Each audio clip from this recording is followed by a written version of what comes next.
penetapan ruqyah itu disampaikan oleh Ibnu Umar, kemudian Rasulullah yang menetapkannya, baru kemudian kita menjalankannya. Nah, kemudian ada seorang ulama salaf bernama Sahal bin Abdillah At-Tusturi.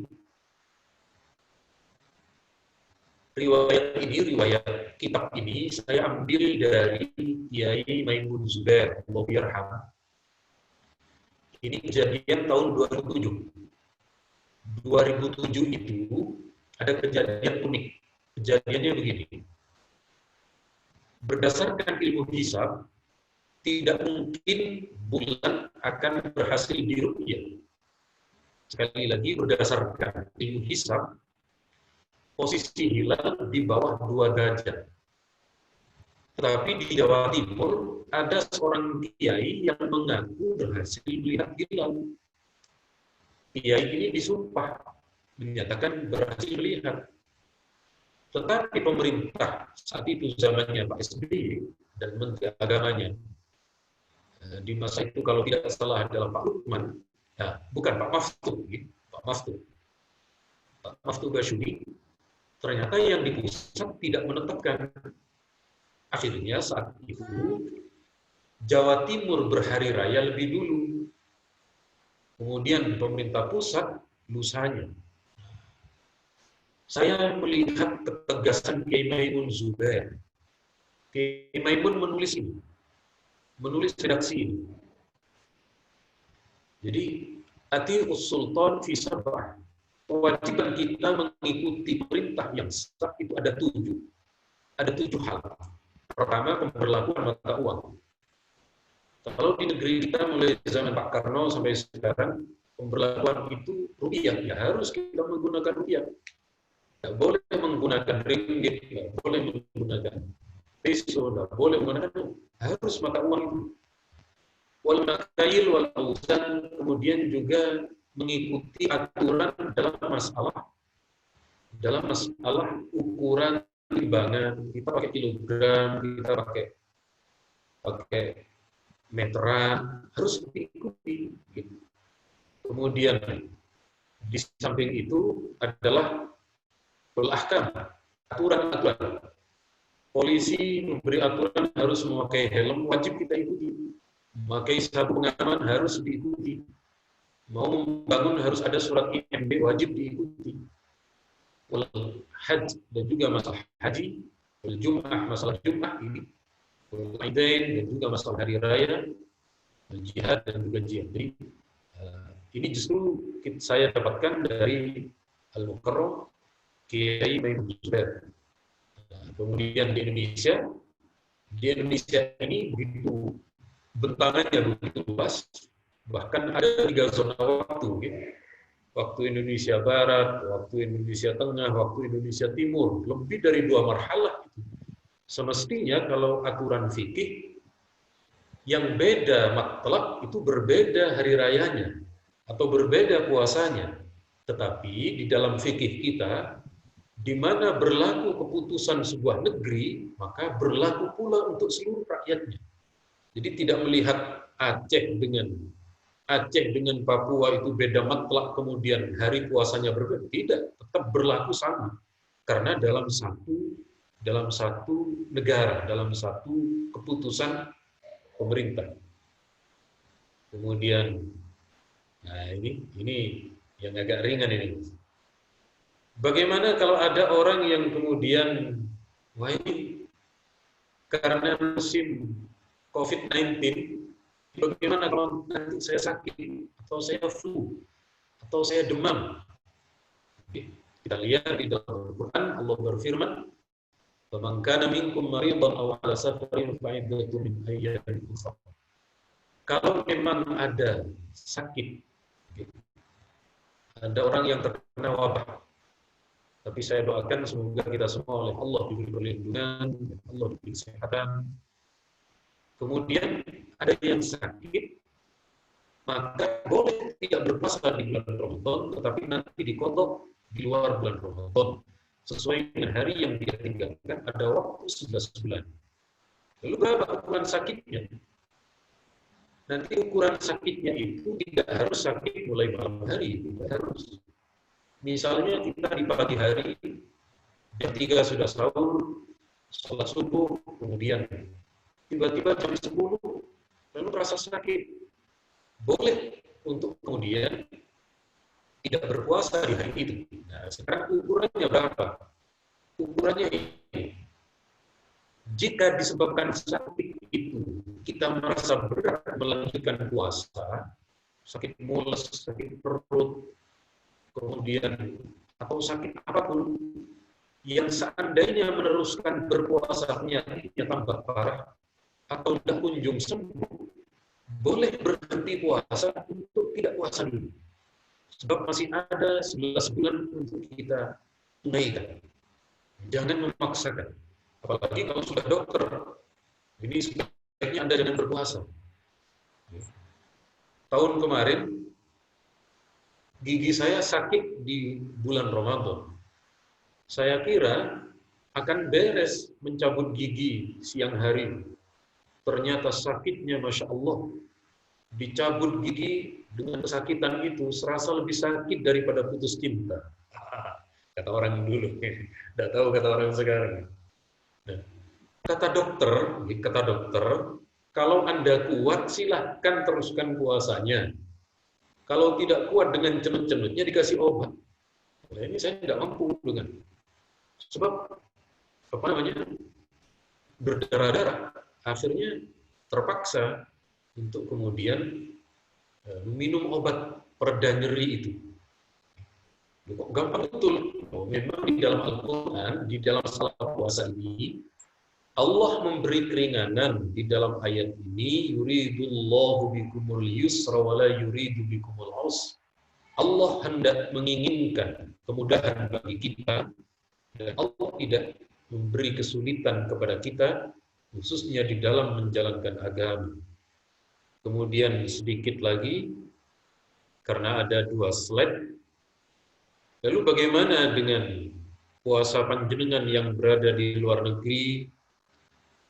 Ini ada beberapa negara yang puasanya cuma 11 jam, ada yang 12 jam. Di Indonesia alhamdulillah relatif stabil. Kemudian di Amerika 16 jam, di Kanada 17 jam terus, bahkan ada yang sampai 12 jam, ada 21 jam maksudnya. Lalu bagaimana ketika misalnya di dataran Eropa sana, siangnya terlalu lama, sehingga tidak mampu untuk meneruskan puasanya. Aturan puasa di dalam Al-Quran oleh Allah disebut di dalam surat Al-Baqarah. Kulu washrabu hatta yatabayyana lakumul khaytul abyadu minal khaytil aswad minal fajr. Semakin siyama ilal lail. Makan dan minumlah sampai terlihat benang putih, maksudnya fajar shadiq, dari benang hitam, maksudnya adalah fajar kadhib. Semakin siyama ilal lail, kemudian sempurnakanlah puasa itu sampai malam. Malam itu ukurannya adalah terbenamnya matahari. Terbenamnya matahari. Bagaimana dengan negeri yang puasanya yang siangnya sampai 21 jam misalnya? Kita lihat para ulama dalam masalah ini menggunakan metode kias. Pertama adalah menggunakan metode kias sholat. Kalau ada sebuah negara itu lebih panjang malamnya karena matahari tidak melewati di daerah kutub sana, atau di sebuah daerah yang siangnya terlalu panjang karena dilewati oleh matahari. Kalau di Khatulistiwa ini cenderung stabil. Maka para ulama kita dalam 2 hal ini, dalam masalah sholat dan zakat fitrah, menggunakan metode negara terdekat dari negeri tersebut. Kita lihat di sini bahwa penjelasan dari ulama Al-Azhar dari Mesir, beliau katakan orang-orang yang malamnya lebih panjang daripada mereka, maka boleh menggunakan ukuran malam negara terdekat. Jadi misalnya panjenengan kalau di Eropa yang 18 jam itu memberatkan dan tidak mampu, maka boleh menggunakan ukuran negara yang tidak terlalu jauh, yang mungkin tidak terlalu lama. Tetapi saya belum bisa mengidentifikasi seperti apa. Cuma saya menyampaikan fatwa ulamanya saja. Itu yang pertama. Kedua, menurut para ulama kita bisa menggunakan jam maghribnya Mekah dan Madinah. Nah, ini yang menarik. Yakni Mufti Al-Azhar bernama Syekh Al-Azhar, Mufti Mesir, dan saat itu beliau menjadi Syekh Al-Azhar. Kalau sekarang namanya Syekh Al-Tayyib. Beliau ini mendorong untuk menggunakan jamnya maghribnya Mekah. Jadi misalnya panjenengan yang berada di negeri Eropa yang sampai 20 jam atau mungkin 18 jam itu terasa berat, boleh mengikuti fatwa ini dengan mengikuti ketentuan maghrib kota Mekah. Jadi ada fatwanya. Itu dan ini sekali lagi bisa menjadi semacam solusi dan alternatif. Ada lagi ulama kita sebagian itu di bulan Ramadannya karena terlalu berat dan terlalu panjang, maka Ramadannya tidak puasa dulu, tetapi nanti selepas Ramadan baru dikodok, tapi terlalu panjang itu mengkodok 1 bulan. Jadi sekali lagi niki adalah di antara bentuk pendapat para ulama kita, baik berkenaan dengan masalah apa namanya mempersiapkan Ramadan dan juga beberapa hal lain. Saya kira cukup sekian. Mohon maaf, ada Habib Husain Al-Kaf. Mohon maaf Habib, kalau ada kelancaran, kalau ada hal-hal yang kurang berkenan, mungkin bisa ditambahi nanti oleh Habib, oleh Gus Oding, dan juga beberapa sahabat yang lain yang mohon maaf saya belum bisa mengenal satu persatunya, tetapi insya Allah sekali lagi saya Muhammad Ma'ruf Khozin tinggal di Surabaya, di Jawa Timur. Terima kasih. Monggo mungkin ada sesi dialognya. Saya persilahkan. Terima kasih banyak Yai Ma'ruf Khozin atas penyampaian materi yang padat tapi berisi. Sebagai tambahan informasi, Yai Ma'ruf Khozin ini beliau aktif sebagai Direktur Aswaja Center PBNU Jatim, dan beliau juga adalah alumni POSO. Kebetulan hadir di tengah-tengah kita Yai Ma'ruf dan Yai Yazid. Jadi ada 3 lokasi setidaknya yang saya tahu menjadi perwakilan dari sekitar 30-an hadirin. Jerman, ini rasa-rasanya mayoritas, kemudian Indonesia, kemudian juga di Jeddah, diwakili oleh Yai Yazid. Di tengah-tengah kita juga alhamdulillah telah hadir Rais Syuriah kita, yaitu Pak Yai Syaiful Fatah. Bila panjenengan berkenan Pak Yai Syaiful untuk memberikan Monggo, tafadhol. Ngapunten Yai, ngapunten Gus. Mohon maaf, ngapunten. Boten. Monggo Pak Yai Syaiful untuk memberikan sekaligus kata sambutan ngaten Pak Yai Syaiful. Kalau ada Rois Surya, saya pakai minyak wangi dulu Gus. Monggo. Dan ada Habib.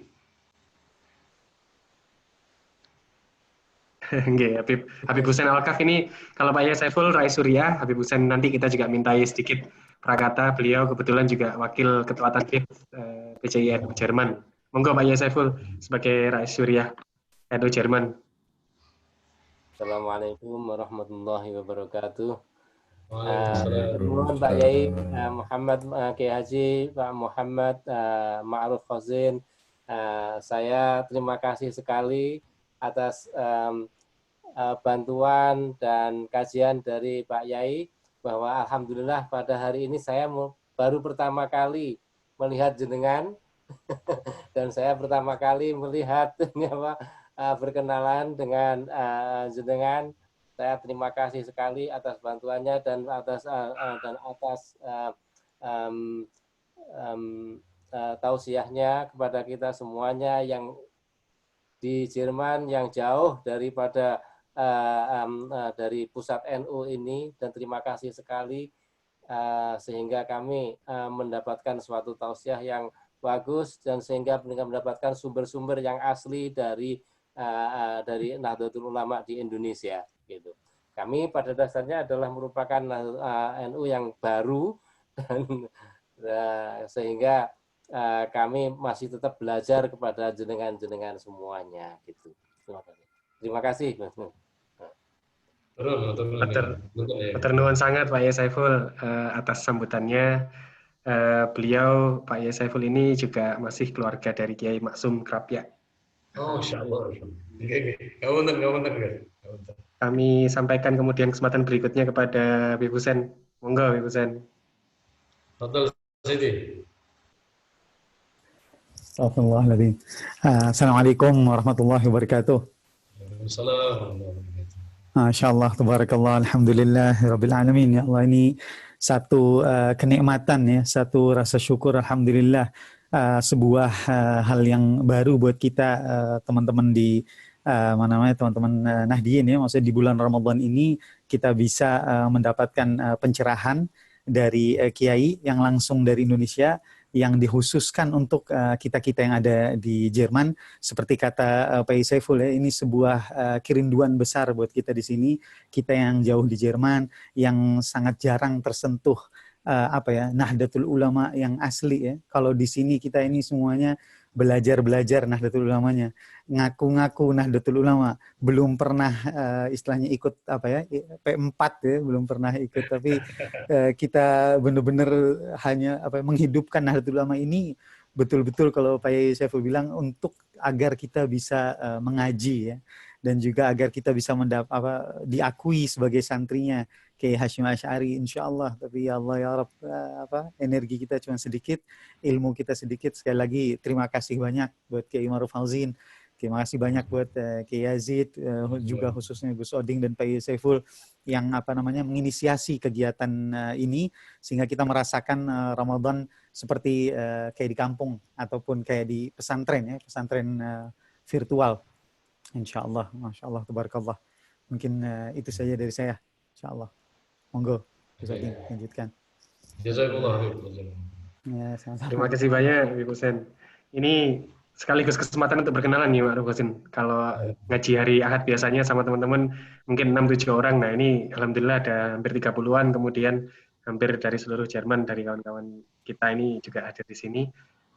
Sekedar untuk menginformasikan, selain NU Jerman sebenarnya sudah PCI nggih Ma'ruf. Tapi ada cabangnya lagi.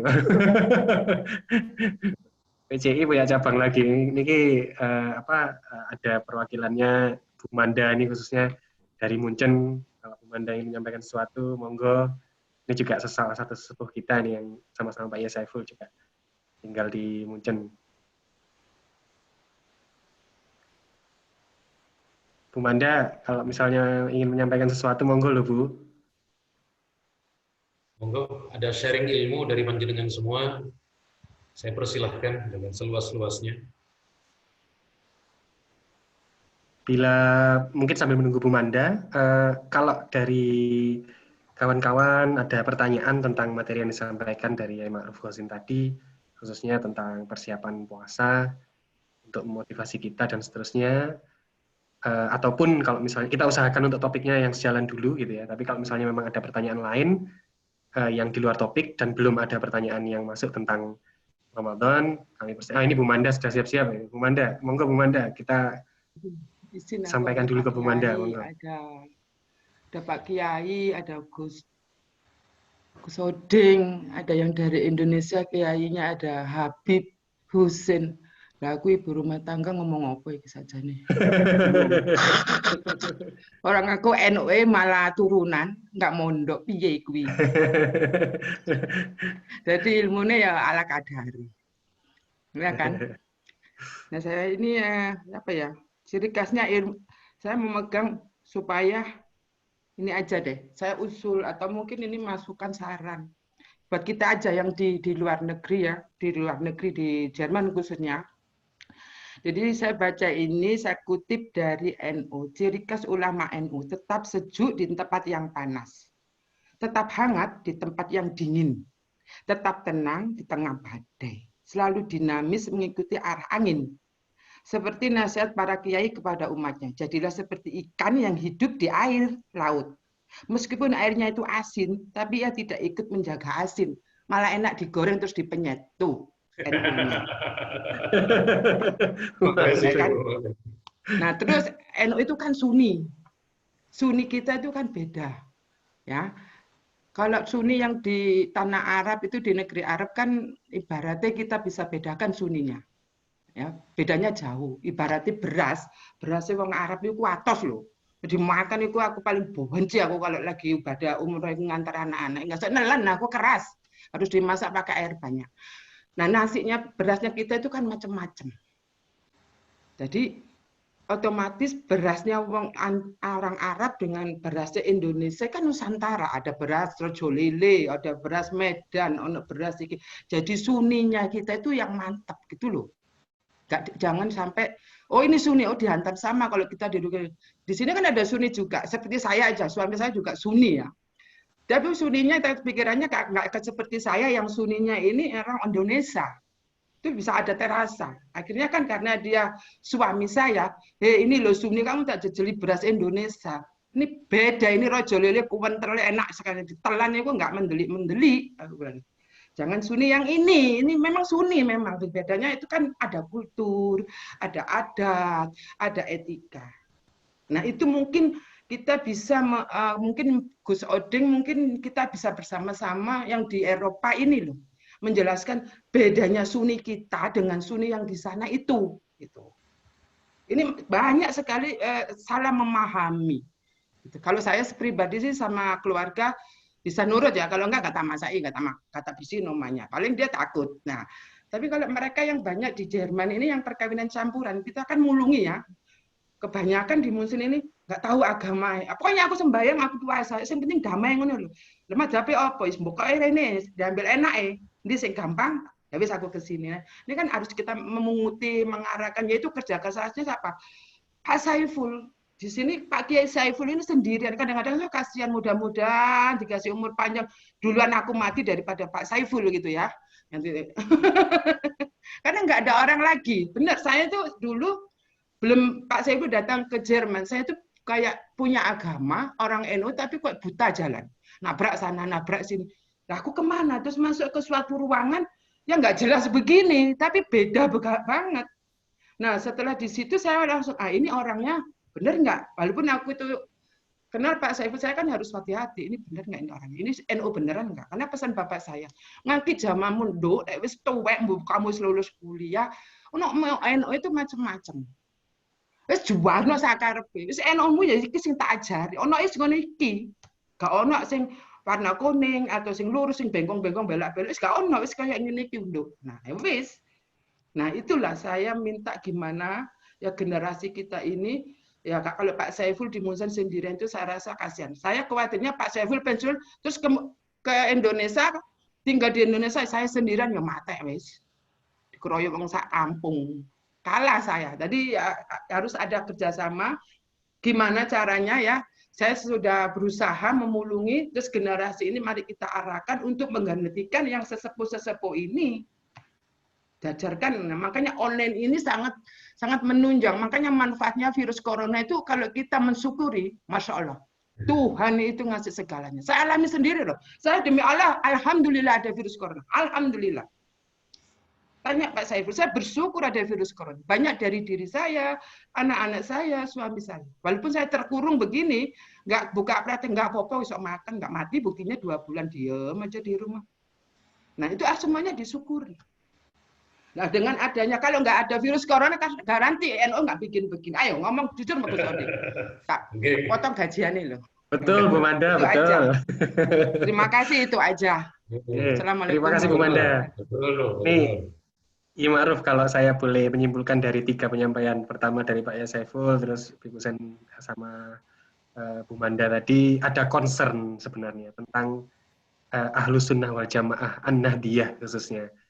Nah, dan khususnya di Jerman ini kan sebuah lokasi yang asing. Mungkin menanggapi 3 penyampaian tadi dari beliau-beliau ini, panjenengan Kiai Ma'ruf Qasim mungkin bisa kami minta kalau untuk secara singkat menjelaskan apa yang dimaksud dengan Ahlus Sunnah wal Jamaah An-Nahdiyah gitu. Terima kasih Ibu Manda. Alhamdulillah. Ini saya sudah mengenal Kiai Syaiful, Habib Hussein, dan kawan-kawan yang lain. Jadi yang kita fahami ahli sunnah di NU itu sama dengan para ulama-ulama baik di Mesir, di Yaman, dan lain sebagainya. Kita buktikan. Tahun 2015 ada pertemuan ulama ahli sunnah sedunia di Chechnya. Saat itu para ulamanya dari Mesir, mulai dari Syekh Ahmad Tayyib, Syekh Ali Jum'ah, kemudian dari Yaman ada Habib Umar, kemudian juga ulama dari Suriah, dari Turki, dari mana-mana mereka berkumpul, mereka merumuskan. Rumusan mereka tentang ahli sunnah begini. Ahli sunnah itu menjalankan syariat agama Allah ini kalau di bidang keimanan mengikuti rumusan Imam Abu Hasan Al-Asy'ari dan Imam Maturidi. Kalau di bidang fikih ikut 4 mazhab, Imam Hanafi, Imam Malik, Imam Syafi'i, dan Imam Hambali, kemudian secara tasawuf Al-Junaid dan juga Al-Ghazali. Ternyata nih, rumusan ulama kontemporer tentang ahli sunnah tahun 2015 oleh Kiai Hashim itu sudah dirumuskan tahun 1926. Jadi jauh lebih dulu Mbah Hashim. Mbah Hashim itu nulis di Qanun Asasi itu, dan Kiai Hashim bukan beliau mencetuskan sendiri, beliau juga dari para gurunya. Ternyata apa yang dirumuskan oleh para kiai kita ini diperkuat oleh ulama-ulama kaliber dunia.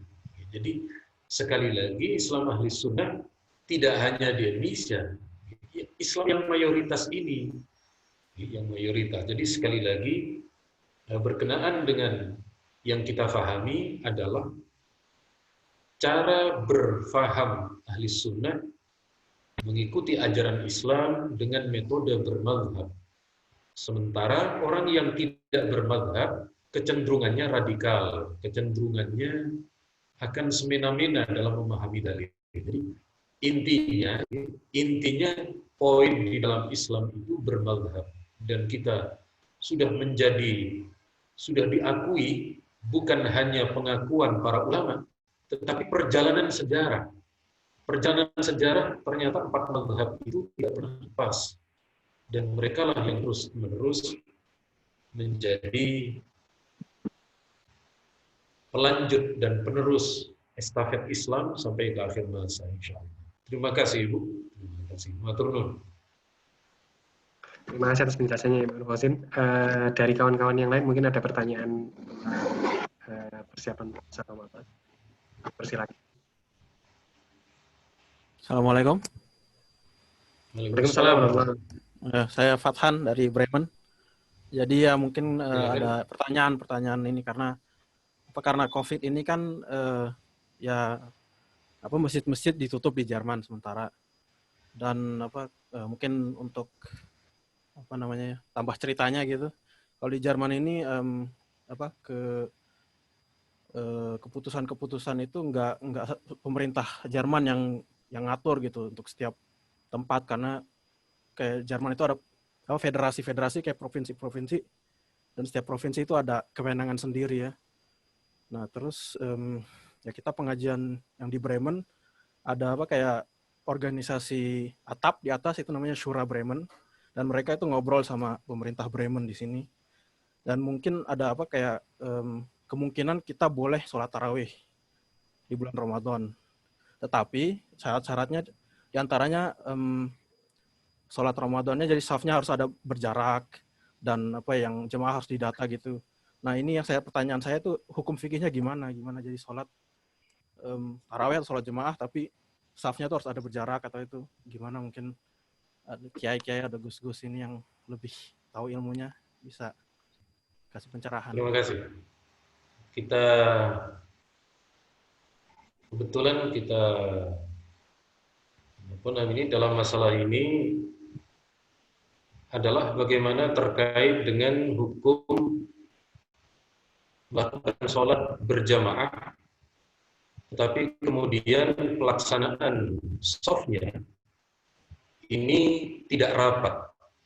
Kebetulan beberapa hari lalu saya sudah membahas niki di dalam beberapa kajian.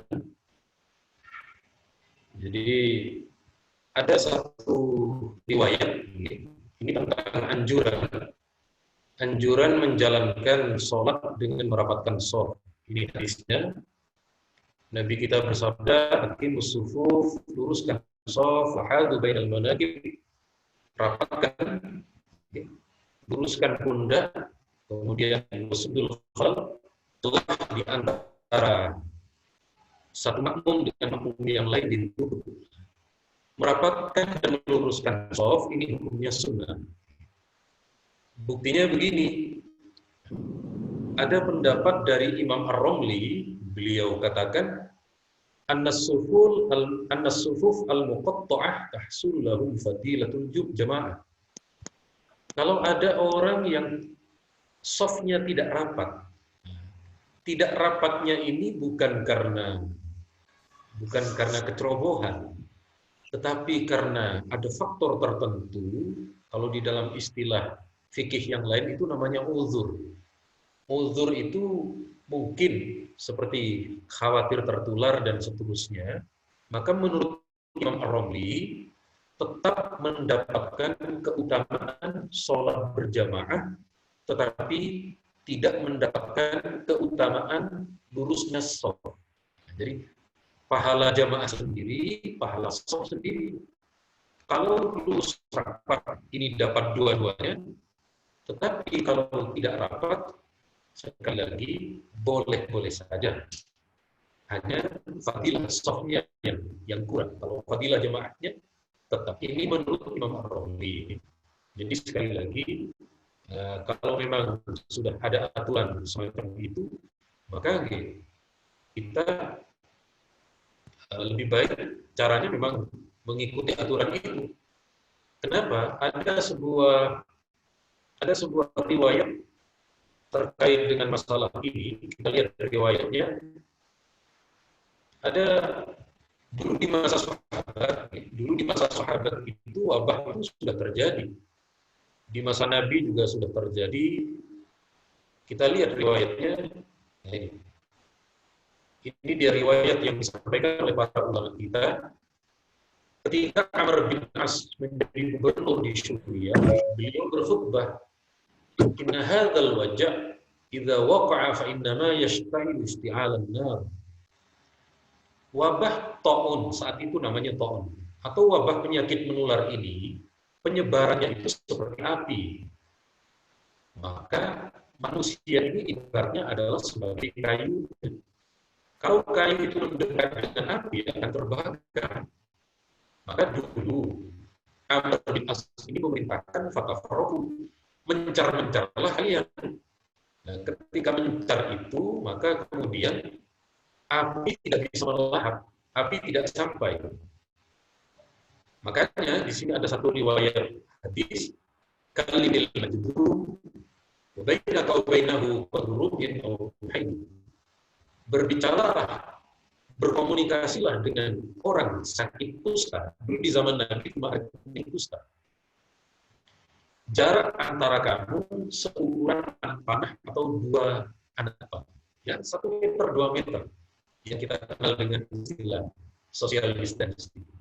Jadi sekali lagi, ketika sholat berjamaah, lalu soft kita diatur berjarak supaya tidak ada penularan, tidak ada masalah, karena memang secara penularan itu ketika berjarak akan semakin menipis dan akan semakin berkurang.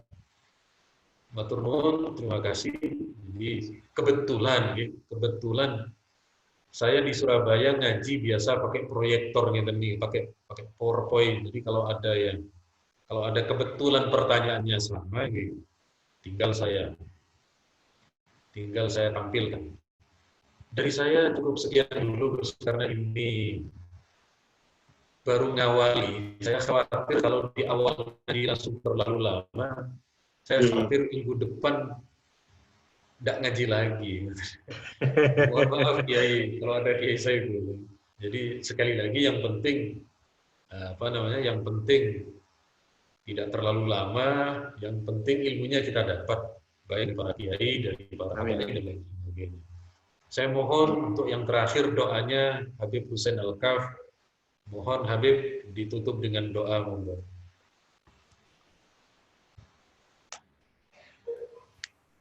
Astagfirullahaladzim.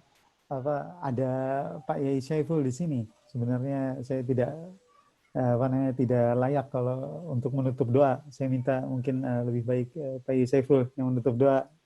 Afwan, Pak Yai Ma'ruf Mazin, ya Allah, insyaallah, barakallah. Pak Yai. Tafadhol ya Habib, silakan monggo Pak Habib, silakan. Astagfirullahaladzim, astagfirullahaladzim. Astagfirullahaladzim. Bismillahirrahmanirrahim. Alhamdulillahi Rabbil Alamin. Allahumma salli ala Sayyidina Muhammad wa ala ali Sayyidina Muhammad. Allahumma rzuqna tawfiq ta'ah wa bu'an al-ma'siyah wa sidqan niyah wa irfan al-hurmah wa akrimna bil huda wal istiqamah wa sadid al-sinatan bisamil hikmah wa amla qulubana bil ilmi wa arifah wa tahir butunana min al-harami wa syubhah wa fufaidana an dhulmi wa sirqah wa dhud absarana anil hujur wal hiyanah wa astur asmana anil ghibah wa tafaddal ala ulamina bil zuhli wa nasihah wa lal muta'allimina bil juhli wa rakbah wa lal musta'minina bil tibai wal maudah ولا المرضى المسلمين بالشفاء وراحة ولا الموتهم برحمة ورحمة ولا المشايخين بالقر السكينة ولا الشباب بالإنابة وتوبة وعلى النساء بالحي والإفة ولا الأغنياء بتواضع وسعة ولا الفقراء بالصبر والقناعة ولا الغزاة بالنصر والغلبة ولا الأسرى بالإحلاس وراحة ولا الفقراء بالألد وشفقة ولا الريات بالإنصاف وحسن السيرة وبارك للهجاج والزوار في الزاد ونفقة واغضي ما جبت من الحج ومغفرتك رحمتك يا أرحم الراحمين سبحان ربك رب العزة عما يصفون وسلام على المرسلين والحمد لله رب العالمين. Terima kasih jazakumullah Sidi Habib. Terima kasih Pak Yai Ma'ruf Mazin. Terima kasih. Saya kembalikan kepada insyaallah minggu depan. Waalaikumsalam. Terima kasih atas kehadiran kawan-kawan semua, para masyayikh, Yai Yazid, Yai Ma'ruf Mazin, Yai Saiful, Bib Hussein, dan kawan-kawan semua yang tidak bisa saya sebutkan satu persatu. Insyaallah kita ketemu lagi seminggu lagi hari Ahad di jam yang sama. Mohon maaf apabila ada yang kurang berkenan. Wallahul muwaffiq ila aqwamit thoriq. Wassalamualaikum warahmatullahi wabarakatuh. Waalaikumsalam. Ngapunten, maaf semua, ngapunten. Assalamualaikum warahmatullahi wabarakatuh. Pak Yai. Assalamualaikum Pak Yai.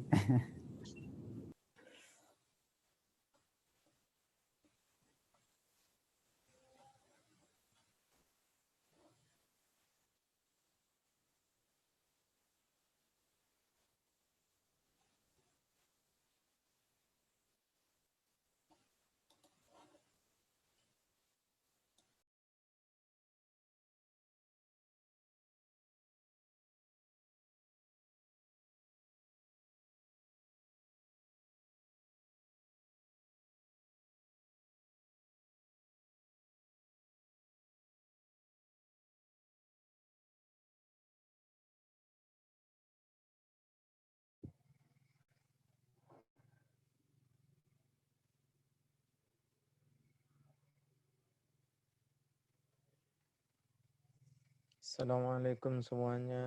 Assalamualaikum.